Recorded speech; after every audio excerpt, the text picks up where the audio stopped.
Jadi kalau bagi saya sebagai umat Islam ya, tidak bisa saya melepaskan daripada ajaran Islam kan. Saya punya calon, tidak menang ya saya tidak menyesal kok. Karena negara itu demokrasi, kita tidak memaksakan.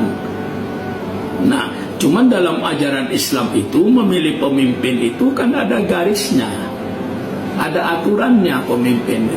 Pertama, pilihlah pemimpin yang mencintai Allah dan dicintai oleh Allah, sesuai dengan Pancasila, ketuhanan yang Maha Esa, iya kan? Nah, tanda-tandanya orang yang mencintai Allah, orang yang menjalankan perintah Allah, menjauhi larangan Allah, itu tandanya cinta kepada Allah. Itu satu. Yang kedua, sifat-sifat tadi yang 4 itu. Pilih pemimpin yang siddiq, yang jujur. Apa ini bertentangan dengan Pancasila?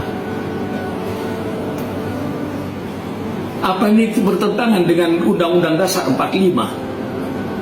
Sekarang yang perlu dilarang itu kalau bertentangan dengan Pancasila, persilakan, tegur. Kalau bertentangan dengan Undang-Undang 45, sekarang bisa memilih orang yang mencintai Allah dan dicintai oleh Allah. Menurut Pancasila bagaimana? Undang-Undang kalau tidak melanggar. Pilihlah pemimpin yang siddiq. Apakah saya melanggar Pancasila? Apakah saya melanggar Undang-Undang Dasar 45? Pilihlah pemimpin yang amanah.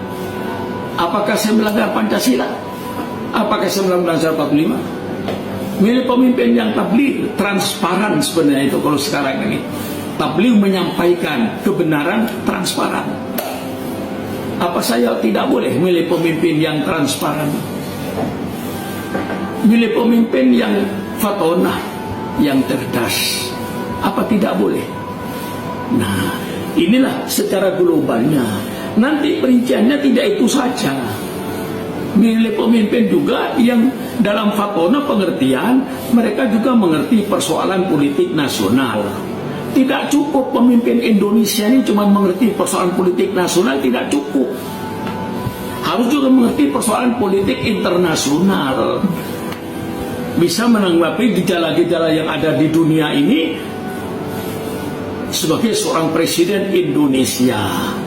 Karena kita akan bertarung nanti di Perserikatan Bangsa-Bangsa.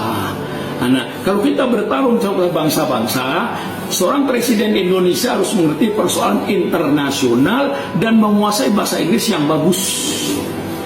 Karena kalau tidak menguasai bahasa Inggris yang bagus, nah ini kurang dipaham di PBB misalnya. Itu tambahan daripada prinsip agama tadi. Nah, sekarang kalau saya milih pemimpin misalnya, yang saya katakan tadi, orang yang mengerti politik nasional, persoalan bangsanya. Milih pemimpin yang mengerti persoalan dunia internasional. Kemudian lancar bahasa Inggrisnya. Apa saya salah? Apa saya melanggar undang-undang? Yang boleh ditegur misalnya kalau melanggar undang-undang. Misalnya gagasan melanggar Pancasila, Undang-Undang Dasar 45, baru dilarang. Nah, kalau tidak melanggar Undang-Undang Dasar 45, tidak melanggar apanya yang tidak dibolehkan. Nah, iya. Di sinilah yang namanya Bhinneka Tunggal Ika itu dipaham secara positif.